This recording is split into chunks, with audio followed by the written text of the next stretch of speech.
रात को दिवाली के दिन आग लगाई थी, जो हमने बुझा दी आग। हम लड़ना नहीं चाहते थे। फिर दूसरे दिन हमारे को पटाखे घर में फेंकने लगे, तो हमने बोला ये कौन सी बात हो गई। तो 40-50 जने थे और एक लड़के को इतना मार रहे थे, तो हम लेडीज निकले बचाने के लिए। हम 3 लेडीज थे, उन्होंने हम पे तलवारों से और बल्लियों से हमला करा। देखो कैसे खूनों में मिला दिया। और फिर हम जब रिपोर्ट करने इधर आ रहे थे, तो 300 लोगों ने थाना घेर रखा था, हमको इधर आने नहीं दिया। दौर में जो दीपावली मना रहे बच्चे बड़े पटाखे जला रहे थे, उनको पटाखे जलाने से रोका गया और जान करके एक तरह से कानून व्यवस्था हाथ में लेने का प्रयास किया, और ये हमारी सरकार में बर्दाश्त नहीं है।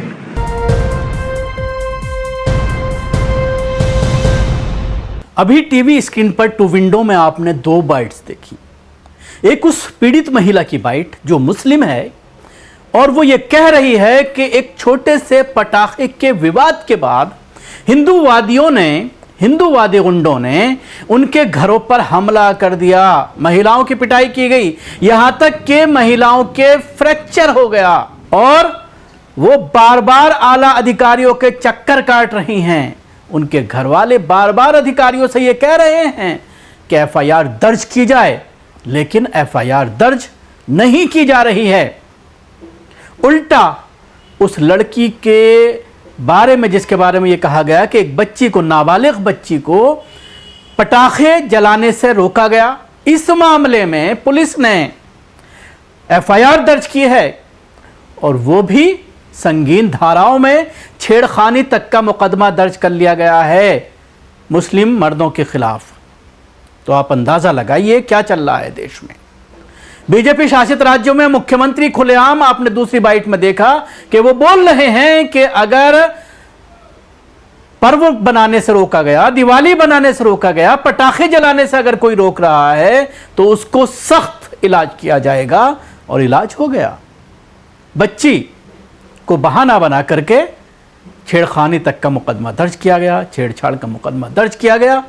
और दूसरी तरफ जिन गुंडों ने मुसलमानों के घरों पर हमला किया था, प्रॉपर्टीज जलाई थी, गाड़ियों में आग लगाई थी, फ्रैक्चर तक हो गया है एक महिला के, लेकिन पुलिस वाला क्या कह रहा है, एसपी साहब क्या कह रहे हैं कि मामूली चोटें आई हैं और उनको उपचार के बाद छुट्टी दे दी गई है। इसलिए मामले की विवेचना चल रही है, और विवेचना के बाद ही एफआईआर दर्ज की जाएगी।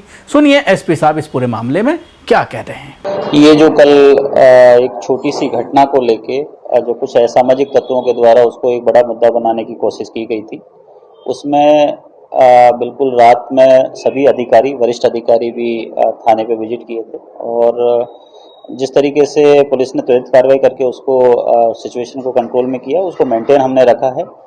एहतियात के तौर पर अलग अलग जगह हमने फोर्स का डिप्लॉयमेंट किया है, और जहां पे ये घटना हुई थी वहां पे के जो रहवासी हैं उनके साथ भी हमारे थाना प्रभारी और उनके जो मातहत हैं, जो नीचे का बल है, लगातार संपर्क में है। जो वहां के रहने वाले रहवासी हैं वो इस पूरी घटना पर अफसोस जाहिर कर रहे हैं कि कुछ असामाजिक तत्वों की वजह से जो इंदौर की तासीर है भाईचारे की, उसमें कहीं ना कहीं थोड़ा सा एक व्यवधान उत्पन्न करने की कोशिश की गई थी। लेकिन सभी के सहयोग से, आप लोगों के सहयोग से और समुदाय विशेष के लोगों के सभी के सहयोग से पूरे जो प्रकरण है उसको बड़े शांतिपूर्वक तरीके से निपटा लिया है। इसमें 2 एफआईआर हुई थी। उन दोनों एफआईआरों में कुल 10-12 जो अपराधी थे, जो उनका नामजद एफआईआर कराई गई है, उनमें से हमने कुछ लोगों को अभी हिरासत में लिया है, और जो भी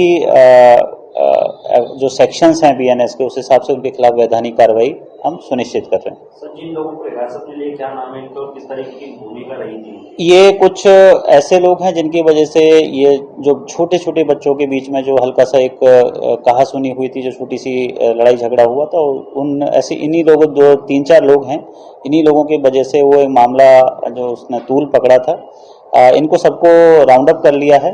पूछताछ उनसे भी जारी है कि क्या हुआ था। कुछ सीसीटीवी फुटेज भी हम एविडेंस के तौर पर उसमें खंगाल रहे हैं। जो रहवासी हैं उनसे भी हम पूछताछ कर रहे हैं, स्टेटमेंट नोट कर रहे हैं, और इनके खिलाफ जो धाराएं लगी हैं उनमें उस हिसाब से इनके खिलाफ कार्रवाई की जाएगी। उसी क्षेत्र के रहने वाले हैं बिल्कुल, ये उसी क्षेत्र के रहने वाले हैं। कुछ के खिलाफ हमें सीसीटीवी फुटेज मिल गए हैं, अच्छे एविडेंस मिल गए, तो उनके खिलाफ जिसकी जैसी भूमिका और जितना जिसके कृत है उसको देखते हुए कठोर से कठोर कार्रवाई की जाएगी, क्योंकि जो यहाँ का जो सौहार्दपूर्ण वातावरण है उसको किसी भी कोई भी व्यक्ति हो उसको अगर डैमेज करने की कोशिश करेगा, उसको डिस्टर्ब करने की कोशिश करेगा, उसके खिलाफ इंदौर पुलिस बिल्कुल हार्ड हैंडेडली बहुत ही सख्त कार्रवाई करने वाली है। दोनों एफआईआर जो हुई है वो किन किन धाराओं में हुई है?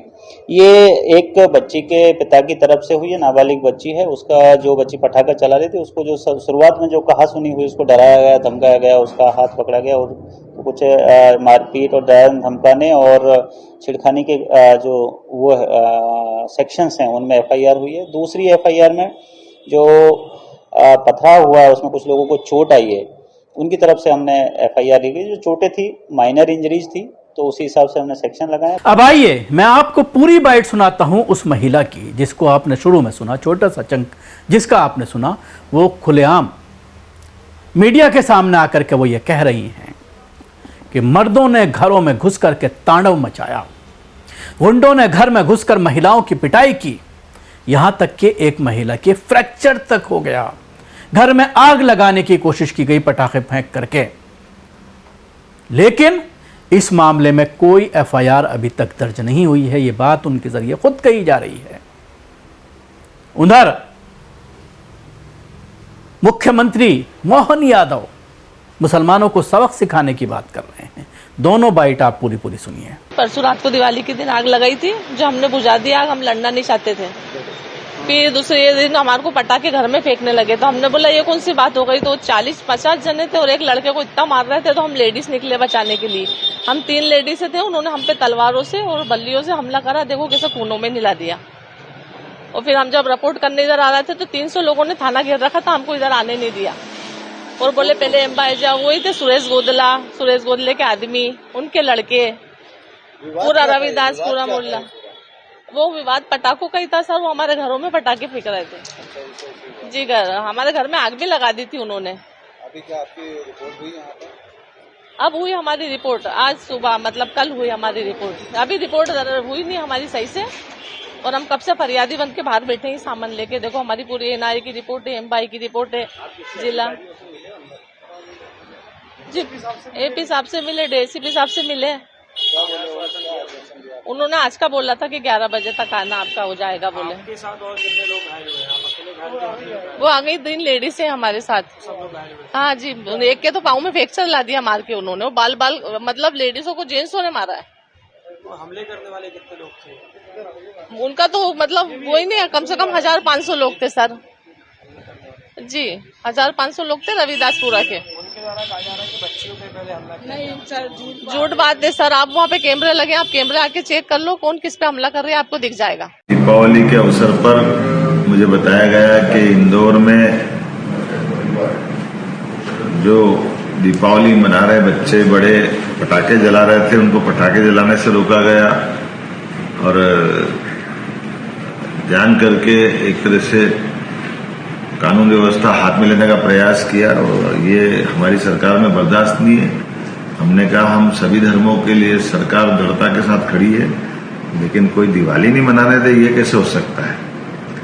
हमारी यशस्वी प्रधानमंत्री श्रीमान नरेंद्र मोदी जी के नेतृत्व में भारत सरकार सभी राज्यों के अंदर सुशासन के लिए जानी जाती है। ऐसे में हमने कहा कि भाई सरकार के रहते रहते कोई पटाखे जलाने से रोके, ये संभव नहीं है। जो ऐसे उपद्रवी तत्व है उनसे निपटा भी गया। मैं उम्मीद करता हूं कि इस प्रदेश में कानून और व्यवस्था का राज है। हम सबको अपने अपने दायरे में रह करके सभी धर्मों के भावनाओं का सम्मान भी करना चाहिए, और कोई कानून हाथ में लेगा तो हमारी सरकार बर्दाश्त नहीं करेगी। दीपावली के पावन अवसर पर आप सबके प्रति मंगल कामना, बधाई। इस मामले में हमलावरों ने दावा किया है कि एक नाबालिग लड़की पटाखे जला रही थी। जब पड़ोसी ने उसके ऊपर चिल्लाया, उसके कारण झड़प हो गई। इंदौर के डीसीपी ऋषिकेश मीना ने कहा है कि 2 एफआईआर दर्ज हो की गई हैं और शांति भंग करने की कोशिश करने वालों के खिलाफ सख्त कार्रवाई शुरू की गई है। इंदौर के छतरीपुरा इलाके में दोपहर करीब 2 बजे पटाखे जलाने को लेकर 2 पड़ोसियों के बच्चों के बीच झगड़े के बाद आगजनी और पथराव हो गया।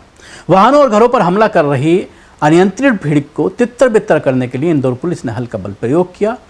इंदौर के डीसीपी मीना ने इस पूरे मामले के बारे में जानकारी दी जो आपने सुना, और मोहन यादव जो मुख्यमंत्री हैं वहां के मध्य प्रदेश के, उनको भी आपने सुना। तो आप अंदाज़ा लगाइए किस तरह की कार्रवाई की जा रही है।